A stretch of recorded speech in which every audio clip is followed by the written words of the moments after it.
doing it because of Mama, even though Mama yelled a lot. She would be alone.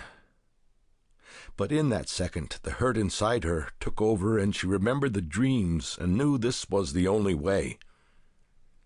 Once she looked back and thought she saw something, a scary something, the people in black robes. Only this time there were hundreds of them, and they were running behind her, almost pushing her. She thought she heard them whispering in unison, "Do it, do it, do it." She would do it. She reached the bridge and saw it outlined against the moon. She could hear the rush of the river below, deep in the gorge, sloshing over sharp rocks. When she started over the bridge, the water sounded like they were singing.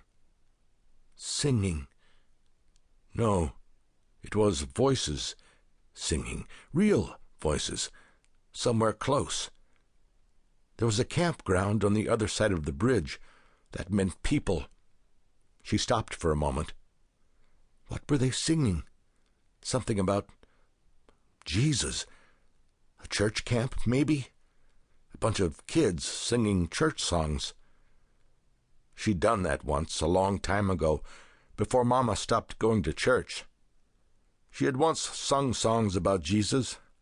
No more. Jesus hated her.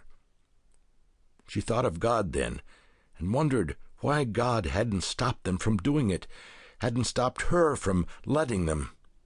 If God was real, he would reach down right now and make it all better, bring her baby back.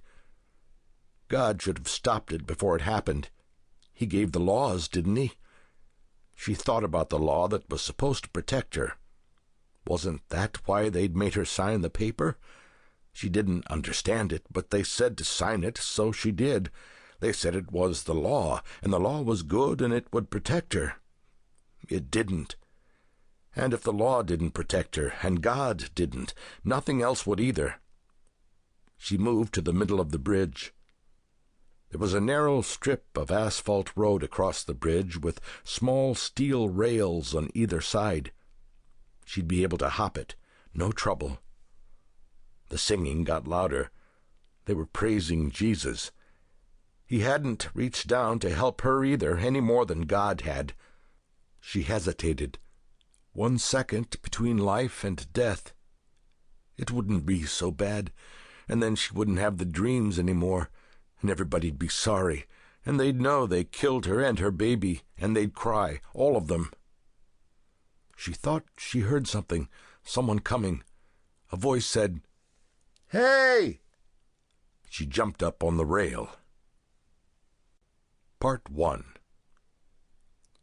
We are very quiet on the Supreme Court, but it is the quiet of a storm center. Justice Oliver Wendell Holmes. Chapter 1. 1. Millicent Hollander could not stop looking at evil. She sat, along with her 8 colleagues, on the raised dais facing the marble frieze over the main entrance to the United States Supreme Court. The frieze depicted the forces of evil, deceit and corruption, overcome by good, security, charity, and peace. The scene was dominated by the triumphant figure of justice, an enduring testament to the greatest virtue of the law. As a 10-year veteran of the court, Millie Hollander had seen that artwork hundreds of times. Why should it jump out at her now? Was it simple judicial fatigue?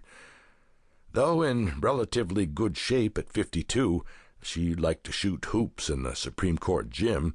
Every term was a challenge. Work on the court was a day-in, day-out cavalcade of cases, court petitions, emergency appeals, oral arguments, conferences, analyses, and draft opinions. The same held true even for the 300 other employees of the court, everyone from the private police to the cafeteria cooks, who did not don the robes. Though she loved everything about the court, by mid-June Millie was ready for the recess, the summer break that lasted until Labor Day. But mere weariness wasn't behind this perception, this sensation of evil.